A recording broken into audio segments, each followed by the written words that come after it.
Friends, ഞങ്ങൾ ഇന്ന് ആവണങ്ങാടിക്കാണ് പോയിട്ടുണ്ടായിരുന്നത്. ഇതിപ്പോഴത്തെ വീഡിയോ അല്ല, കുറച്ച് മുന്നത്തേന്. പോയി വരുമ്പോൾ ഞങ്ങൾ പെരിങ്ങോട്ടുകര ശ്രീ വിഷ്ണുമായ ക്ഷേത്രത്തിലോട്ട് പോയിട്ടുണ്ടായി. കാണുമ്പോൾ തന്നെ ഫസ്റ്റ് കാണുന്നവർക്കൊരു അത്ഭുതം തന്നെയാണ്. അങ്ങനെ ശില്പങ്ങൾ കൊണ്ട് മനോഹരമാക്കിയിട്ടുണ്ട്.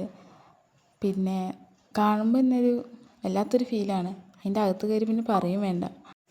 പിന്നെ ഇവിടുത്തെ പ്രത്യേകതകളായിട്ട് വരുന്നത് ഭാരതത്തിലെ ഏറ്റവും പുരാതനമായ ക്ഷേത്രമാണ്.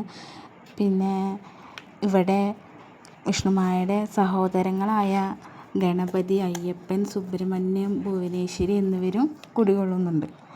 ഇവിടെ കൂടാതെ കൊടിയേറ്റവും ആറാട്ടും നടക്കുന്നുണ്ട്. പിന്നെ ഇവിടെ കുറേ ചരിത്രങ്ങളൊക്കെ ചുമരിൽ എഴുതി വെച്ചിട്ടുണ്ട്, അതുപോലെ കൊത്തി വെച്ചിട്ടുണ്ട്. ചിത്രങ്ങളാൽ കൊത്തി വെച്ചിട്ടുണ്ട്, ശില്പങ്ങൾ ഉണ്ടാക്കി വെച്ചിട്ടുണ്ട്, എഴുതിയും വെച്ചിട്ടുണ്ട് ചരിത്രങ്ങൾ. നമുക്കത് നോക്കിയാൽ തന്നെ മനസ്സിലാവും ചരിത്രങ്ങൾ. അങ്ങനെ നല്ല ഡീറ്റെയിലിംഗ് ആയിട്ട് കൊടുത്തിട്ടുണ്ട്. പിന്നെ ഇതെന്ന് വെച്ചിട്ടുണ്ടെങ്കിൽ 41 അടി ഉയരമുള്ള ശിവപാർവതി വിഷ്ണുമായ ശില്പമാണിത്. പിന്നെ കുറച്ച് വീഡിയോസ് ഉണ്ടായിരുന്നു, നമുക്ക് പോയ കാരണമാണ്. അപ്പോൾ എല്ലാവരും ഒന്ന് സബ്സ്ക്രൈബ് ചെയ്തിട്ട് ഒന്ന് സപ്പോർട്ട് ചെയ്യണം. അപ്പോൾ വേറെ വീഡിയോയിൽ കാണാം.